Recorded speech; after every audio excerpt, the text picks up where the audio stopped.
AICC క్రమశిక్షణ committee పంపించిన వివరణ లేఖకు మాజీ మంత్రి షబీర్ అలీ రిప్లై ఇచ్చారు. ఆ ఆడియో క్లిప్ నకిలీది, ఖచ్చితమైన వివరణ అయితే ఆ లేఖలో లేదని కూడా అన్నారు. తనపై తప్పుడు ప్రచారం చేస్తున్న వారిపై క్రిమినల్, సివిల్ చర్యలకు సలహాలు తీసుకుంటున్నట్లుగా తెలియజేశారు. క్రమశిక్షణ కమిటీ వివరణ కోరాక ముందే పోలీసులకు తాను ఫిర్యాదు చేయించినట్లుగా అన్నారు. తన ప్రతిష్టను దెబ్బతీసేందుకు, కాంగ్రెస్ పార్టీని బలహీనపరిచేందుకు పెద్ద కుట్రే జరుగుతోందని ఆయన వివరించారు. టీపీసీసీ మహేష్ కుమార్ గౌడ్పై తాను తప్పుగా మాట్లాడటం ఊహించలేనన్న షబీర్ అలీ తమ మధ్య దూరం పెంచేందుకు గానే ఈ కుట్రలు పన్నుతున్నారని ఆయన వ్యాఖ్యానించారు. రైట్, ఇక ఇదే అంశానికి సంబంధించి మరిన్ని అప్డేట్స్ అందించడానికి మా కరెస్పాండెంట్ అజీం ఉన్నారు. అజీం, చెప్పండి. ప్రభుత్వ సలహాదారు మాజీ మంత్రి షబీర్ అలీలో ఏదైతే కామారెడ్డి పంచాయతీ నడుస్తుంది, గడ్డం చంద్రశేఖర్ రెడ్డి వర్సెస్ షబీర్ అలీ పంచాయతీ. సో ఇరు వర్గాల వారు కూడా ఒకరిపై ఒకరు ఇప్పటికీ ఏదైతే టీపీసీసీ క్రమశిక్షణ కమిటీకి ఫిర్యాదులు చేసుకున్నారు. గడ్డం చంద్రశేఖర్ రెడ్డికి పార్టీ క్రమశిక్షణ కమిటీ నోటీసులు ఇచ్చింది. వచ్చి గడ్డం చంద్రశేఖర్ రెడ్డి దానికి సంబంధించిన వివరణ కూడా ఇచ్చారు. అయితే వివరణ ఇచ్చిన తెల్లారే ఒక ట్విస్ట్ ఏదైతే ఏర్పడింది.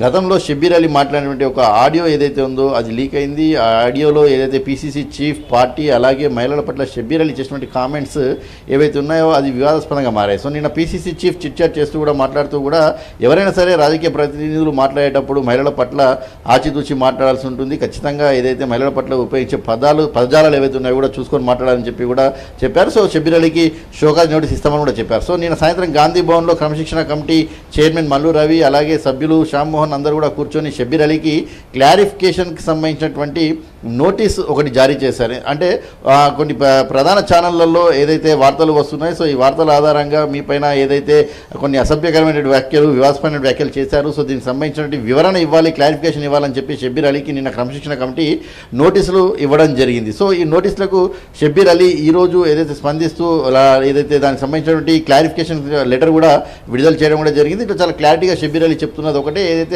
ఆడియో లీక్ ఏదైతే ఉందో అది పూర్తిగా ఫేక్, నకిలీది, కల్పితమైందని చెప్తున్నారు. సో దీనికి సంబంధించి క్రమశిక్షణ కమిటీ తనకు నోటీసులు ఇవ్వకముందే ఈ ఆడియో లీక్ పైన తాను ఏదైతే పోలీసులకు ఫిర్యాదు చేశానని చెప్పి, సో ఇది క్రిమినల్ కేసు, సివిల్ కేసు కింద ఏదైతే ఖచ్చితంగా నేను ముందుకు వెళ్తాను, దీనికి సంబంధించి అడ్వకేట్లతో కూడా మాట్లాడుతున్నానని చెప్పి కూడా షబీర్ అలీ ఏదైతే తాను ఇచ్చినటువంటి వివరణ లేఖలో పేర్కొనడం కూడా జరిగింది. ఇక పీసీసీ చీఫ్ మహేష్ కుమార్ గౌడ్ నాకు తమ్ముడు లాంటి వాడు. సో మా ఇద్దరి మధ్యలో ఈ గ్యాప్ పెంచడానికి ఈ రాజకీయ కుట్ర ఏదైతే ఉందో అది జరుగుతుంది అని చెప్పి కూడా మాట్లాడారు. ఇక గత 45 ఏళ్లుగా నేను కాంగ్రెస్ పార్టీలో ఒక కార్యకర్తగా, నాయకుడిగా, మంత్రిగా పనిచేసుకుంటూ వస్తున్నాను. ఎక్కడ ఎలాంటి అవినీతి మచ్చ కానీ, వివాదాస్పద వ్యాఖ్యలు చేసినటువంటి చరిత్ర కానీ తనకు ఎక్కడా లేదు అని చెప్పి కూడా షబీర్ అలీ చాలా స్పష్టంగా ఈ లేఖలో పేర్కొన్నారు. సో పార్టీకి నష్టం చేకూర్చే విధంగా తను ఎలాంటి పని చేయను, ఎలాంటి వ్యాఖ్యలు చేయను. 45 ఏళ్ల నుంచి 50 ఏళ్ళుగా పార్టీలో ఉన్నటువంటి వ్యక్తిని ఎప్పుడూ ఇలాంటి పని చేయలేదు.